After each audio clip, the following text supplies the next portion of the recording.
જય બાબારી મિત્રો, આપણે નીકળ્યા ઓના બીજ ભરવા. તો રોમાપીરની બીજ થઈ ગઈ છે અને બીજ ભરવા નીકળ્યા. શ્રાવણ મહિનાની બીજ છે. ભાઈઓ સાથે મળીને બીજ ભરવા નીકળ્યા. શૈલેષભાઈ જય બાબારી.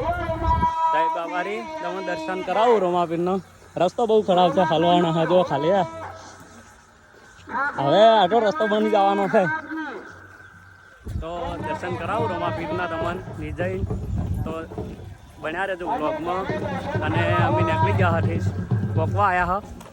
જોઈ લો, બરઘોડું પણ આવે છે રોમાપીરનું ઓના ગામમાં. અને તમે આવ્યા હોય તો કમેન્ટ કરજો.